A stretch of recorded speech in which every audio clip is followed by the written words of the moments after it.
What's going on, everyone? The Golden State Warriors will host the Dallas Mavericks in Game 1 of the Western Conference Finals. Winner will face the winner of the Celtics and Heat for the NBA Finals. And I wanted to use this video to lock in our answers on Game 1 and just the series in general. I wouldn't be surprised either way if either of these teams won. I mean, Dallas is extremely hot right now. You can make an argument Luka is the best player on the floor at all times. Even with Steph, even with Clay. I mean, Luka is just... that dude is just completely magical and is just a monster. And it's going to be really interesting to see this matchup. Will the Mavericks be able to contain the Warriors and their real big four now with Jordan Poole? And will the Warriors be able to contain Luka as well as the other guys? Will they be able to step up and get hot like we saw towards the back half of the semifinals of the Western Conference Finals? Now, right off the bat, again, Luka is Luka. He's going to get his. He's going to do his thing. He's going to really dictate the Mavericks and their pacing and just the game in general. I still think he is arguably the best player on the court at all times, and that is a huge benefit. I'm curious to see how the Warriors are going to throw things at him. We've seen Luka go up against some juggernaut defenders and like Kawhi Leonard, Paul George, and it wasn't enough. He was still able to get his. He was still able to do things. He is a willing passer when need be. If his shot is going, his little step backs and things like that, he is somebody that could do some serious damage and really just kind of take over the game in so many ways. He's young, he's hungry. He's Luka Magic for real. And then if you look at the other side, you got Steph and Clay. I imagine Steph and Clay are going to do Steph and Clay things. I think it's going to be difficult to contain them. Although the Mavericks have had like a top 6 defense in the league. So they're playing very well on the defensive end. I think coaching-wise, they're pretty comparable. Jason Kidd has done a phenomenal job with this Dallas Mavericks team. I think he'll make the adjustments. He'll do things that are necessary during the duration of this series. Steve Kerr, he's a proven coach. He's a guy that has turned this Warriors team into a dynasty. And I do expect, Clay and Steph to step up. The big concern with going up against the Warriors is you have 3 guys that can just go off for 30 any night, multiple nights. And that is always scary. Now, the Mavericks, they have Luka. He's probably going to get you your 30 plus. But the other guys, it's going to be, can they be consistent? Where they both have, I feel, equal depth. They have equal players that do similar things. And I just think it's going to come down to execution, just hitting the shots at the right time. The guys stepping up that need to step up. Will Clay, Steph, and Jordan Poole be able to keep up the pacing and have those quality games? Because we've seen the Mavericks can just get hot in a flurry, and all of a sudden you're down 30. We saw it with the Suns. And the Warriors, I wasn't really impressed in the Grizzlies series. I really wasn't. I felt like they weren't as dominant as many people thought they would be against this young Grizzlies team. And you got to give the Grizzlies a lot of credit. I'm not trying to take anything away from them, but you expected this DNA pedigree that the Warriors are always talking about, and how they're ready and they know, and they weren't really hitting shots. They were turning the ball over a ton. I feel like if they do that against the Dallas Mavericks, it is very likely we could be looking at Game 1 and go, wow, okay, so this series is interesting, and Mavericks could easily steal home court. I think Draymond Green, his matchup with Luka, I think he will be the one to guard Luka primarily. If he gets in foul trouble, things like that, I think that he will likely, they'll throw bodies at him. The Warriors definitely have bodies they can throw at him, Otto Porter, guys like that. But I'm curious to see how Draymond, I think he's going to be the big X factor in this series. How well can he just not stop Luka, because I don't think he's going to be able to stop Luka, but how difficult can he make it? How much can he get under Luka's skin without getting into foul trouble? Can he bully him around? Can he, really just kind of just get into him? Be aggressive, be assertive, and just really set the tone for what your plan is for Luka. I think if he can do that, I think this series could be a very interesting series, and I think the Dallas Mavericks could be in some trouble if I'm not saying Draymond is going to stop them, but I'm curious to see also if their approach will be kind of like, let the other guys beat you, like have Draymond on Luka, and then bring some help, bring another guy whenever Luka has the ball, and make other guys hit shots, make other guys try to beat you, because their lack of consistency, I think, is a thing. But one of the biggest moments, I guess, would be for Jordan Poole. Is he going to be able to continue what he's done? He's kind of regressed back a little bit. He's had his moments here and there.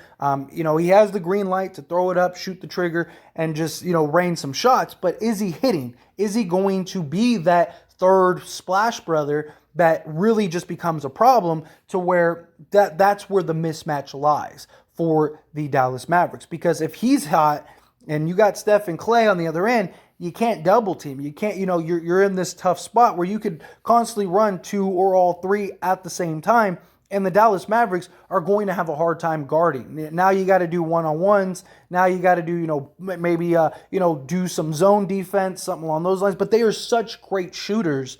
It's just, it makes it very difficult. It makes it very tough. So I think Jordan Poole, if he can put on the display that he had, especially in the first round, I really think the Warriors could run away with this series rather quickly. But guys like Brunson, Luka being out might have been the best thing for the Dallas Mavericks because Brunson really had to step up. Dinwiddie really had to step up. Reggie Bullock really had to step up. Finney had to step up. All of these guys really had to do things that they weren't accustomed to with Luka on the court. And so now when you insert Luka, this just becomes a different team. So if Brunson is able to get into the paint, he's able to get his shots. Dinwiddie's hitting shots. If the role guys for the Dallas Mavericks can do what they need to do, play some solid defense, get some stops. The Warriors love to turn the ball over, get those turnovers, transition them into points. If you're doing what you need to do, I would not be shocked at all if Dallas wins game one. I would not be shocked at all if they ended up winning this series.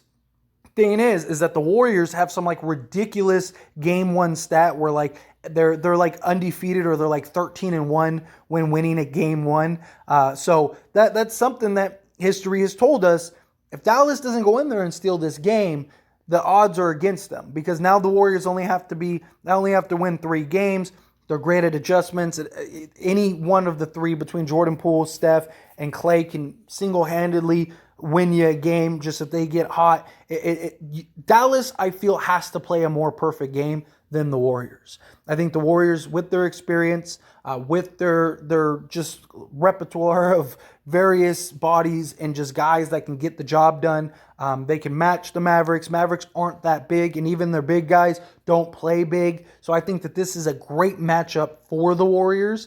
And it's going to come down to, are the Mavericks able to hit shots? Are they able to get the Warriors to get turnover happy like the Warriors like to do? Because if that happens, now you're really putting yourself in position. But not only getting the turnovers, are you able to go and turn those into points?